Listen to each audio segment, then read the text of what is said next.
My legs were spasming, my eyes wide.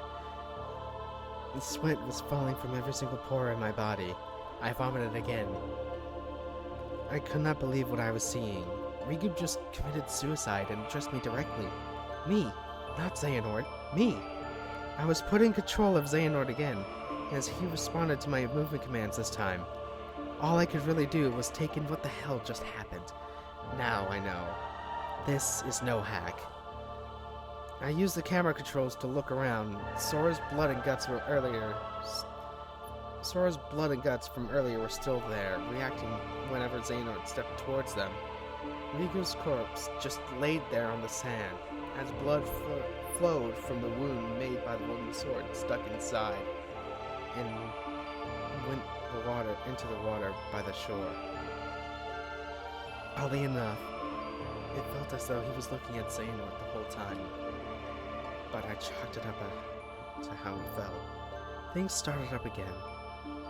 The blood that entered the water tainted it, as red coloring started taking place of the vast ocean slowly. I decided not to stick around to see what else happened, and moved Xehanort towards the dock, where Selphie usually sits in the original Kingdom Hearts. The wood holding the walkway together was broken, as the structure bent down like a pair of stairs. I moved Xehanort further down the mainland, near the treehouse area. This was shocking. Throughout the whole area, I saw what appeared to be intestines, or some sort of organic material, strewn across the rock face and all across the wooden docks, and must have survived whatever happened here. I ignored it for the sake of my sanity, moving closer to the secret place. As Xehanort advances to the secret place, the screen begins to crackle with static for each step he takes. By the time he's directly near the cave entrance, the whole screen becomes staticky, finally becoming nothing but static. Entering another loading screen, the static remained throughout. The static finally begins to subside as I see him standing by the exit to the cave, parallel from the door. But I immediately freaked out. Instead of the usual rock sketches and rock textures one would expect, the rock face was replaced with organic muscle-looking matter.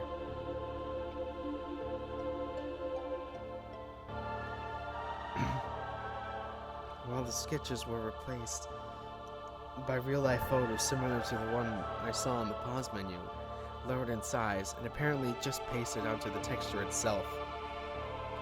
All of the photos shown were of people being killed and taken apart in gruesome and grotesque ways, many of the depictions involving dismemberment. One depicted a little child, at least 7 years of age, whose upper body skin was removed in the shape of a t-shirt, as he is seen staring at the camera filled with sorrow. The skin was discarded right near him, implying that the cameraman was the perpetrator. I almost dropped the PSP in my hands when I saw it. The other photos were even worse, so gruesome that I dared not describe them, lest I vomit again. I had Xehanort running up to the door, only for the door to begin to move away from him. It must be intended because the longer I spent running towards the door, the more it moved away.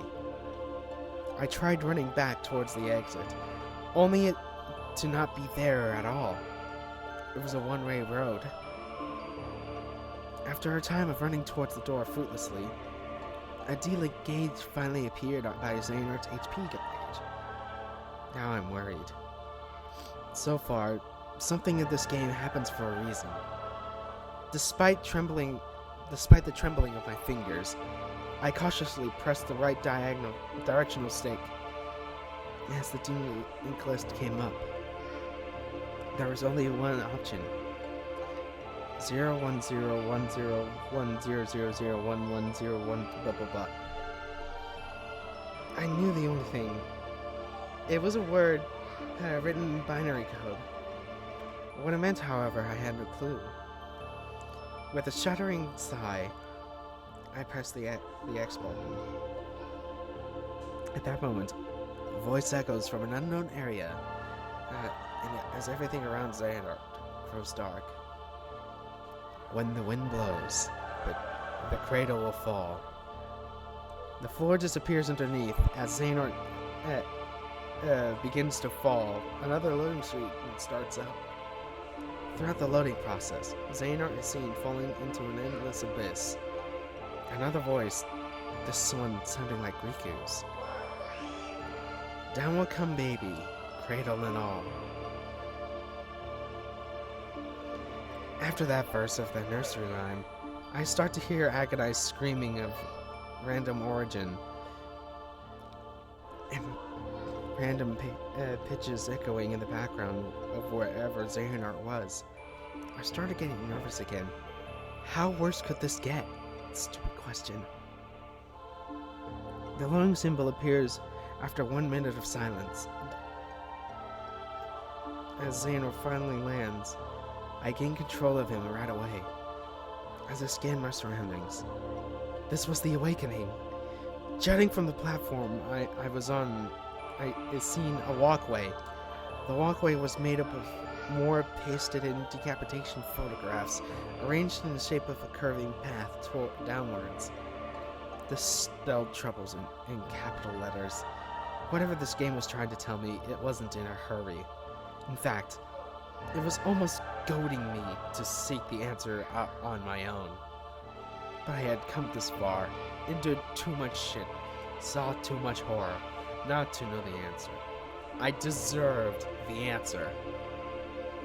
I moved Xehanort closer to the onto the photograph road, deciding against using the camera to examine them. I have enough stuff in my mind for years to come. Once he reaches the first tile and begins walking across, I hear screaming in the background. I stop and then take another step. Another scream.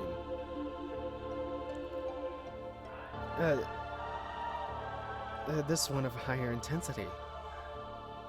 Breathing hard but persistently, I have Xehanort run at full speed down the path. The screams practically bleed my ears out, but eventually I make it across the path onto the awakening from the character select screen. There they were, Terra, Ventus, and Aqua, still impaled on the spikes from before. It looked as though the blood on the pieces had dried. I used the camera controls to find myself standing on Terra's piece of the awakening. I turn around Xehanort to see that the photograph pathway had disappeared. I was stranded. And that's when I heard the sounds. Oh, God, the sounds. I hear squishing and moving as I see that the corpses attached to the spikes begin to writhe around in place. I use the camera controls to look around in first-person view. Ventus was simply moving around in place, while Aqua's head was spinning in place over and over, exorcist style. The worst one yet was Terra. I see Terra's body place its hands around the spike, stabbing it and proceeding to climb, or should I say scoot or shamble up the spike near to the tip. Once it got off the tip, it fell to the ground right next to Xehanort. With a grunt of effort, the body raises itself and stands upright. Xehanort jumps backwards beyond my control, the camera beginning to focus on Terra, cutscene style. The time has come, Andrew, Terra says. I hear more squishing sounds as Aqua and Ventus finally find their way off their spikes and are now facing Xehanort. This was it.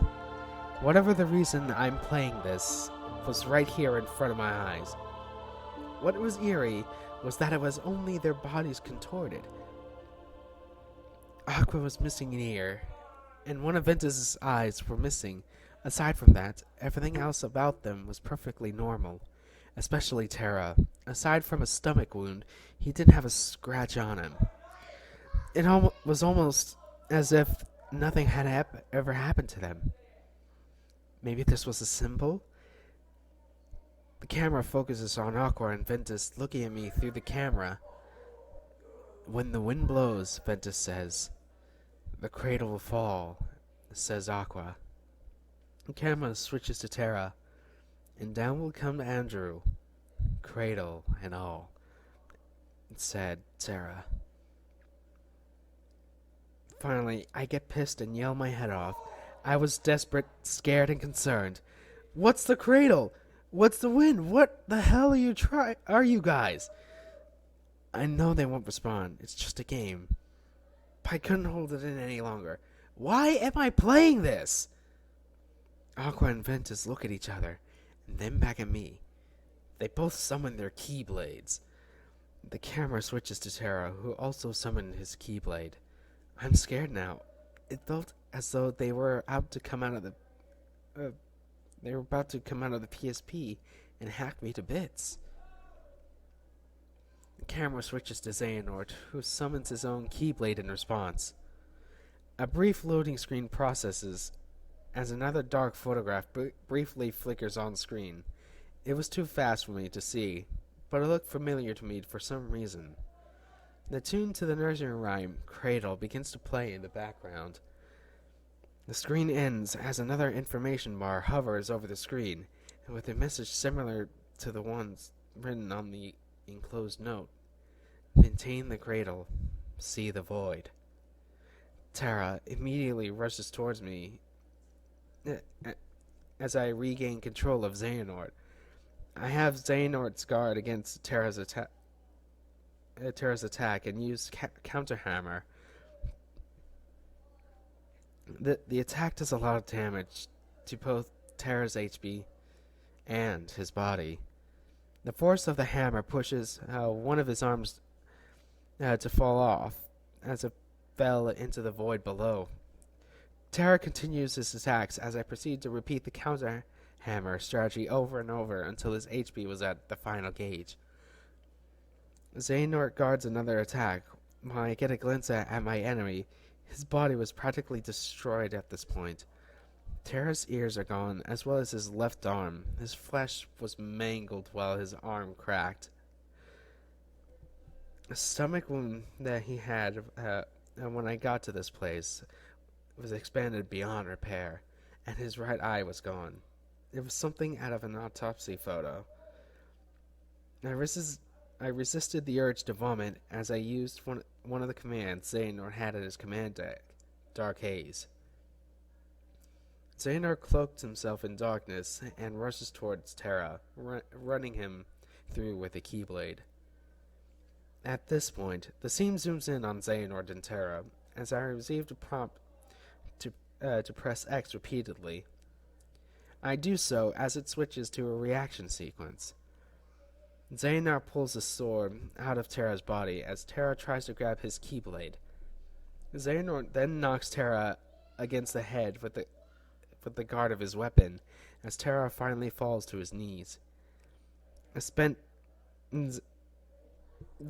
then lifts his keyblade into the air with an insane chuckle that sounded suspiciously like a man from real life, and swung his weapon. Terra's head graphically comes off at the seams as it rolls off of the platform the two are on and falls into the abyss. The area where the head once stood began to explode with blood and small parts as the entire body slumps to the ground lifelessly. Xehanort chuckles again, giving the body a push with his right boot. The body rolls off the platform and into the chasm to join the head that adorned it. This is becoming really offensive. Kingdom Hearts was not some bloody samurai action flick. It was a children's game. I regain control of Xehanort as Ventus jumps from his piece of the awakening and engages Xehanort right away. The counter hammer strategy wouldn't work with Ventus. He was way too fast. The only thing I could do is beat fire with fire. I used another one of the commands, Ars Solum, to attack Ventus after I had guarded a few of his attacks. Xehanort assaulted Ventus with a slash after slash of his keyblade, as I saw how damaging they were. Ben's HP gauge had been reduced to its final gauge already, but that wasn't half of it. His body was entirely mutilated by the attack Xehanort had used. Slash marks adorned his body, while I can see his remaining eye hanging out of his socket. The stomach wound he had, when I had reached this place, expanded it and eaten through so much that his spine was now visible to the naked eye. His arms were just bone now. All of the tissue and flesh had been shaven off during Xehanort's slash frenzy. The blood from the muscles flooded the platform the two were on as Ventus advances on Xehanort again. I was desperate to end this nightmare as fast as I could, so I used Darkades again after I had dodged some of his attacks. The attack ran Ventus through, another prompt came up, another reaction sequence starting. Xehanort removed his weapon from Ventus' body as he jumped into the air, slamming his keyblade into the platform. Sharp masses of rock pierced Ventus' body as one of them poked through his arm. The arm falling onto the platform, the rest of the body falls and gets itself caught in another rock form. The tip of the rock finds itself established through the stomach wound, so it does little damage. Ventus tries to struggle free, but can't since his spine is serving as support for the form. The game prompts me to press X again as I do so. After I succeed, I immediately wish I hadn't. Xehanort raises his left hand, covered in darkness, as the rocks bend themselves to his will. The main one going further into Ven's stomach wound.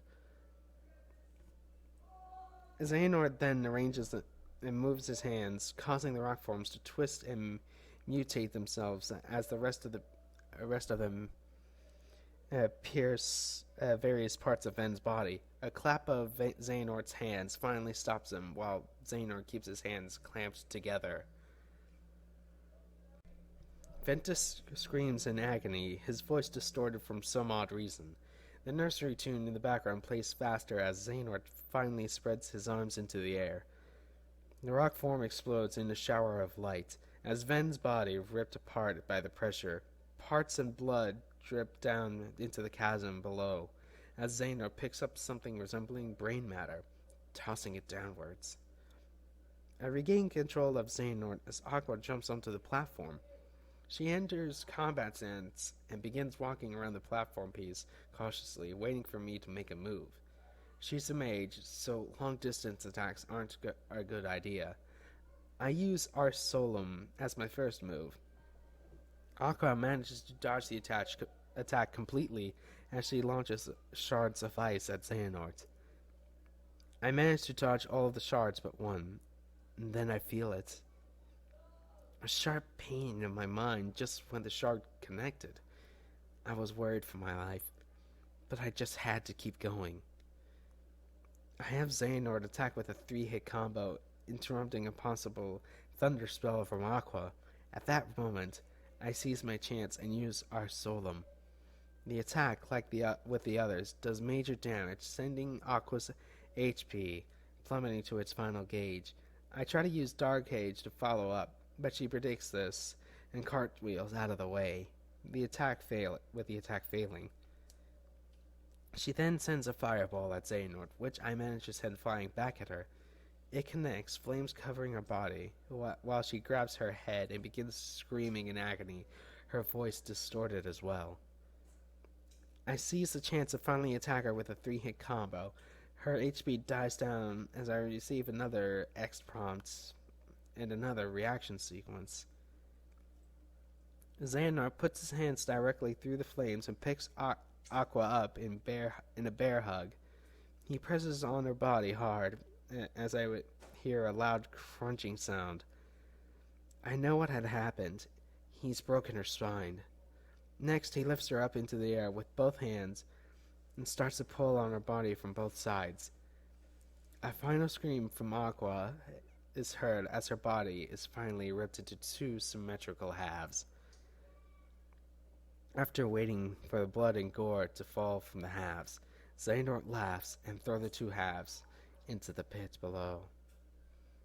The camera then enters a cutscene mode, while myself take the time to vomit all over the floor. Xehanort begins to cackle madly, his voice different. He sounded like a man in his mid-30s. The audio directly ripped or recorded from whoever made this. At that moment, more gruesome real-life decapitation photos flood the screen in rapid precision. I begin breathing heavily as I wait for them to pass. A man hooked to a machine having his jawbone ripped in half by opening his mouth too wide. A woman tied to a conveyor belt, a meat grinder in front of her. A man stripped to an electric chair on fire from the electricity a la the Green Mile. A little boy have his intestines pulled out of his stomach as his eyes are kept open by clamps, forcing him to watch. And others way too horrific to describe on this account. Finally, the photos pass, and Xehanort begins to walk towards the edge of the platform piece he was on.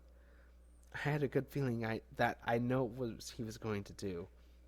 He takes his keyblade and turns it on himself, just like Riku had done earlier. He stabs himself with the keyblade as it stays in his body. He then turns to look at me through the camera. "The bow has broken, Andrew," Xehanort says in his normal voice. "Down will come Andrew, cradle and all."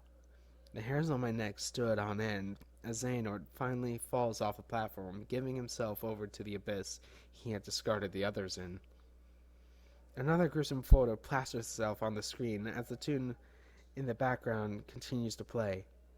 It depicted the remains of a boy's body that had shattered due to a long fall. The brain matter and blood were spread out along what looked like grass. That's when I see it.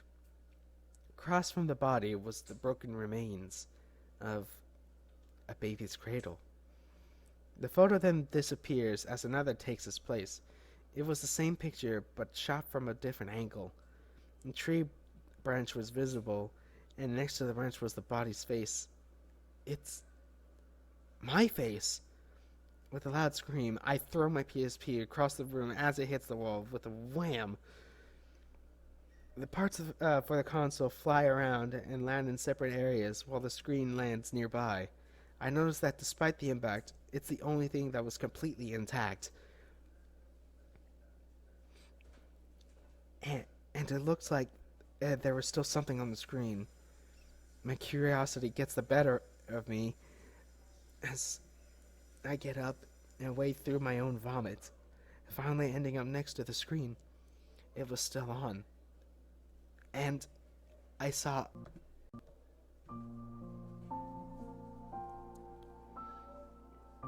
The note ends here. 2 days after the incident, local police agencies found the remains of the body of Andrew Doe by a tree outside his house. An autopsy revealed that the cause of death had been due to an impact that crushed all of his internal organs. And since there were no witnesses and no evidence to support the possibility of murder, the case was deemed a suicide and closed indefinitely. 2 years prior to the incident, a 30-year-old man was arrested for killing his 18-year-old son by tying him to the insides of a wooden cradle and pushing him off of the roof of their home. The child had died upon impact with the ground. The father was given the death penalty. The mother of the child disappeared and was never found.